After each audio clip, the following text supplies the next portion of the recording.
কিরে সমরেশ, কোথাও যাচ্ছিস নাকি? হ্যাঁ, একটু শপিংয়ে যাচ্ছিলাম। পুজোর ছুটি পেয়েছি, ভাবছি গ্রাম থেকে একটু ঘুরে আসি। তাই মার বউয়ের জন্য কিছু কেনাকাটা করতে যাচ্ছি। যা তাহলে, আমিও ভাবছি কদিন পর বাড়ি যাব। আমি আজই যাব, রাত পোহালেই। ছুটির দিন ঘনিয়ে আসবে মনে হচ্ছে। ভালোই করেছিস, ঘুরে আয়।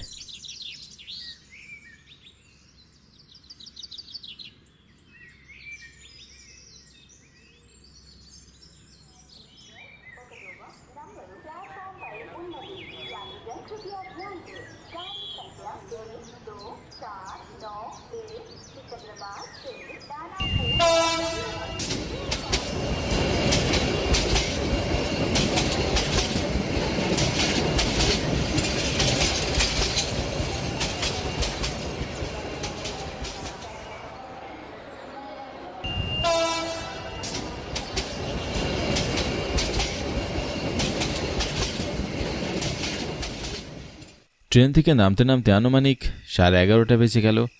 এই সময় কোনো যানবাহন গ্রামের রাস্তায় পাওয়া যাবে না, তাই আমি পায়ে হেঁটে রওনা হলাম বাড়ির দিকে। কিন্তু রাস্তার এক পাশে একটা রিক্সা দেখে মনটা আনন্দে নেচে উঠল।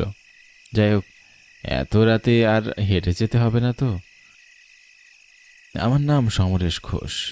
শহরে একটা সরকারি প্রতিষ্ঠানে চাকরি করি। মাঝে মাঝে 1-2 দিন ছুটি পেলেও বাড়িতে আসতে পারি না। এত কম সময়ে বাড়িতে এসে লাভই বা কি? গ্রামে 1 সপ্তাহ 10 দিন যদি নাই থাকতে পারি, তাহলে এসে কি হবে? তবে এবার পুজোর ছুটিতে বেশ কয়েকদিন ছুটি পেয়েছি, আর তাই দেরি না করে সন্ধ্যার দিকে এই ট্রেনে উঠে পড়ি। রাত 11টায় আমাকে হরিপুর গ্রামে নামিয়ে দেয়। আমি রিক্সার সামনে এসে রিক্সা চালক দাদাকে লক্ষ্য করে তার কাছে এগিয়ে যাই। মধ্যবয়স্ক একজন লোক, এই বয়সেও রিক্সা চালায়। আমার কিছুটা মায়া লাগলো লোকটার জন্য। মনে মনে ভাবলাম ভাড়া কিছুটা বাড়িয়ে দেব। দাদা, আমাকে একটু তালডাঙ্গার নদীর ঘাটে নামিয়ে দিবেন? ওইটা বলেন।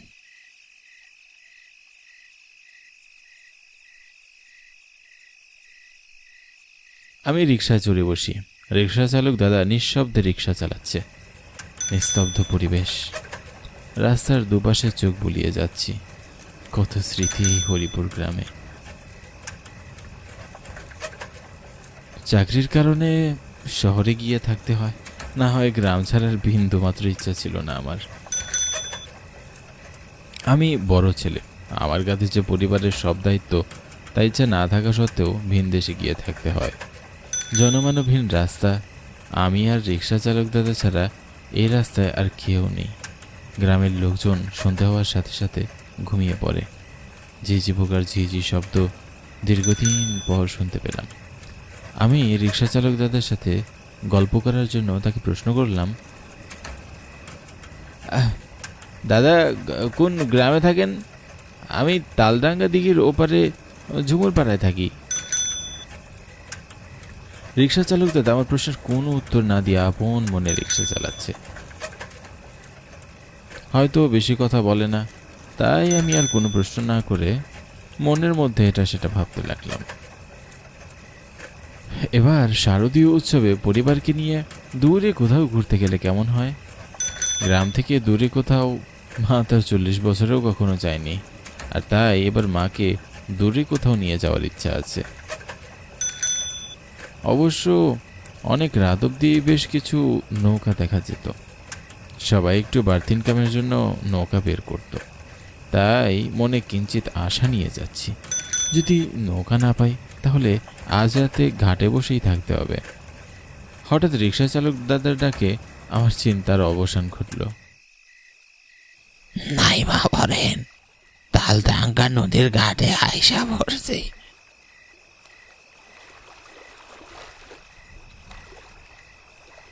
আমি রিক্সা থেকে নেমে তালডাঙ্গা নদীর ঝলমলে পানির দিকে তাকালাম। পূর্ণিমার চাঁদের আলোয় নদীর পানি ঝিকমিক করছে।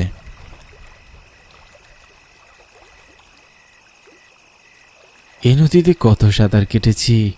নদীতে নামলে 2 ঘন্টা বসে থাকতাম, মা কঞ্চি নিয়ে তেড়ে আসতো। দূর থেকে একটা নৌকা এগিয়ে আসছে ঘাটের দিকে। নৌকা দেখে আমি স্বস্তির নিঃশ্বাস ফেললাম। যাক, রাত অনেক হলেও নৌকার দেখা মিলেছে। হঠাৎ আমার মনে হলো আমি তো রিক্সার ভাড়াই দিইনি। ভাড়া দেওয়ার জন্য পিছনে ফিরতে আমি অবাক হয়ে গেলাম। পিছনে কেউ নেই, কোনো রিক্সা নেই। রিক্সা চালক ভাড়া না নিয়েই চলে গেল কেন? কিন্তু এত অল্প সময়ের মধ্যে চলে যাবেই বা কি করে?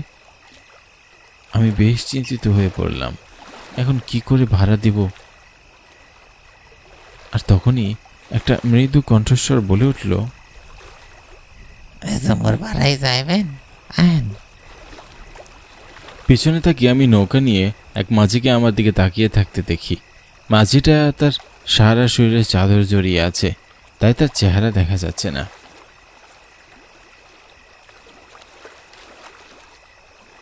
চালক দাদার কথা ভাবছি, সে ভাড়া না নিয়ে চলে গেল। কি আর করার, নৌকা যেহেতু এসে পড়েছে তাহলে উঠে যাই। আমি নৌকায় উঠি। নৌকা আমায় নিয়ে চলতে থাকে তালডাঙ্গা নদীর বুকে। হঠাৎ আমার মনে হলো নৌকা চালক আর রিক্সা চালক দুজনই একই রকমভাবে চাদর মুড়ি দিয়ে আছে কেন? ব্যাপারটা আমাকে কেমন দ্বিধায় ফেলে দিল। বুকের ভেতর অজানা এক ভয়ের জন্ম হলো। স্তব্ধ রাত, কোথাও কোনো সারা শব্দ নেই। মনের ভয়টা দূর করার জন্য আমি নৌকার মাঝির সাথে গল্প করতে চাইলাম। দাদা, অনেক রাত অব্দি নৌকা চালান নাকি আপনি? শিকারি ভাইয়া গেলে আস্তানায় চলে যাই। মাঝির কথায় আমার কেমন যেন বুকটা লাফিয়ে উঠল। আমি কি ঠিক শুনছি? মাঝি কি শিকারের কথা বলছে? কি কি শিকারের কথা বলছেন দাদা? শিকারি মানে ভাড়া। এই যে তোমারে এখন পাইয়া গেলাম, এখন তোমারে নিয়ে আস্তানায় যাবো। মাঝির কথা আমার কেমন যেন সন্দেহ হতে লাগলো। নৌকা এখন মাঝ নদীতে।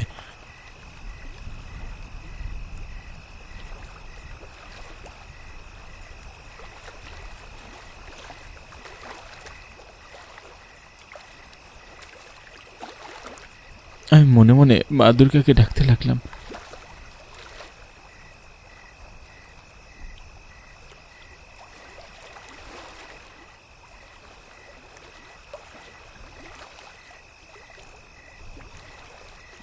হঠাৎ প্রবল বাতাস বইতে লাগলো। বাতাসে নৌকা দুলছে। বাতাসের কারণে মাঝির মুখ চাদর থেকে সরে যায়। আমি তখনই আমার হৃৎপিণ্ড লাফিয়ে ওঠে। মাঝিকে দেখে আমি আঁতকে উঠি। এ কি, হে তো সেই রিক্সা চালক! আমাকে ভয়ের দৃষ্টিতে মাঝির দিকে তাকিয়ে থাকতে দেখে সে হো হো করে হেসে ওঠে। ভয় পাইছস? হ্যাঁ, আপনি সেই রিক্সা চালক না? আপনি কোথায় চলে গিয়েছিলেন ভাড়া না নিয়ে? ভাড়া না নিয়ে যাই নাই, এখন নিব। মূল্য হিসাবে তার জীবন নিব। কথাটা বলি মাঝি ভয়ঙ্কর এক রূপ ধারণ করে। তাকে দেখে আমার সর্বশরীর কেঁপে ওঠে। কি বিভৎস! সারা শরীর থেকে রক্ত পড়ছে, দুপাশের দাঁতগুলো উঁচু, চোখ লাল, আগুনের শিখার মতো জ্বলছে। ভয়ে প্রাণ পাখিটা আমার উড়ে যাওয়ার উপক্রম। হ্যাঁ, রিক্সা চালক তাহলে কোনো মানুষ নয়, সে রাস্তায় আমার অপেক্ষা করছিল। এখন তারে নিয়ে আমার আস্তানায় যাবো, তারপর অনেক মজা কইরা তারে খাবো। খুব খিদা লাগছে। আমাকে ছেড়ে দিন না, ছেড়ে দিন আমায়। হ্যাঁ, আমি তো আপনার কোনো ক্ষতি করিনি। ক্ষতি কি আমি করছি? আমার এখন সবাই মাইরা ফেললো, এখন ধরে মরতে হবো। দাদা, আমি এক অসহায় শহর থেকে পুজোর ছুটিতে বাড়ি এসেছি। আমার অপেক্ষা, আমার মা বউ অপেক্ষা করছে। আমায় ছেড়ে দিন না দাদা। এইসব বইলা এই মতি মিয়ার মন গলাতে পারবি না। মরার পর কারো লেগা আমার মায়া লাগে না। এখন কি করব? এই আত্মা থেকে মুক্তি পাবো কি করে? এদিকে আত্মাটি আমার দিকে রক্তিম চোখে তাকিয়ে আছে। আমাকে কচকচ করে খেয়ে ফেলবে। উভয় অন্তর না দেখে আমি তালডাঙ্গার নদীর পানির দিকে তাকাই। এই অশরীর হাতে মরার থেকে ভালো হবে আমি তালডাঙ্গার নদীর বুকে লাফিয়ে পড়ি। যেই ভাবা সেই কাজ, আমি লাফ দিয়ে নদীর বুকে ঝাঁপিয়ে পড়ি।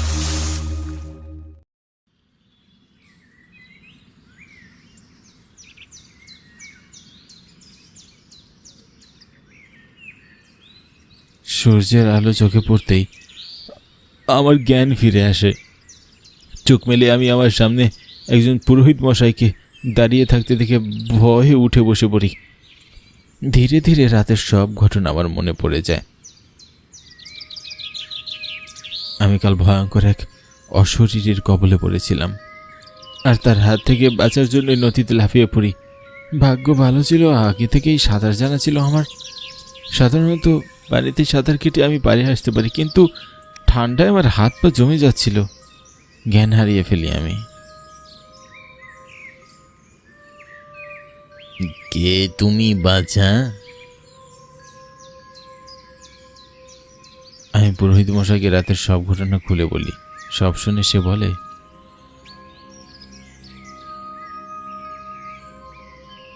যে আত্মাটা তোমার ক্ষতি করার চেষ্টা করেছে সেই লোকটা হলো এই গ্রামের মতিচোর।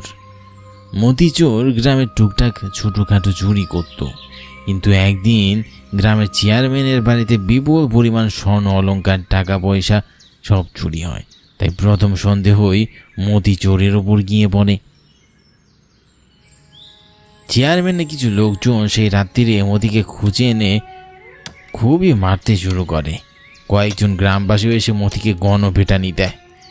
সবার মার সহ্য করতে না পেরে মতি সেখানেই মারা যায়।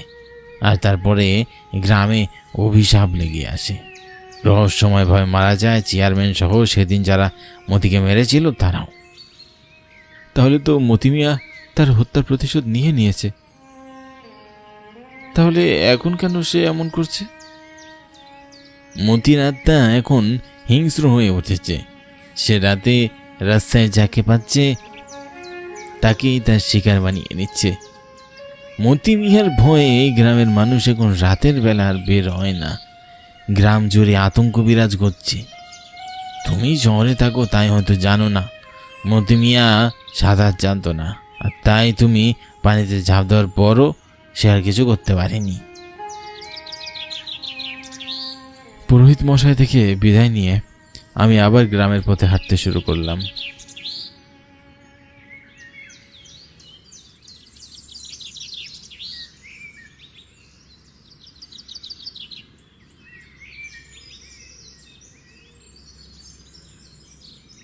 আর মিনিট 10 হাঁটলেই আমি আমার বাড়ি ঝুমুর পাড়ায় গিয়ে পৌঁছাবো।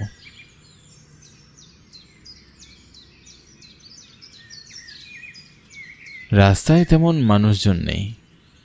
সকলে মতি মিয়ার আত্মার ভয়ে প্রয়োজন ছাড়া খুব একটা কেউ বের হয় না। আমার গিন্নি অবশ্য একবার মোবাইলে বলেছিল গ্রামে সবাই ভূতের ভয়ে আছে, কিন্তু আমি তা বিশ্বাস করতে চাইনি। তখন যদি বিশ্বাস করতাম তাহলে আজ হয়তো আমার সাথে এমন হতো না। রাতের বেলা আর কখনোই এই গ্রামে আসা যাওয়া করা যাবে না। এবারের যাত্রায় তো বেঁচে ফিরেছি, কিন্তু সবসময় তো ভাগ্য ভালোও থাকে না।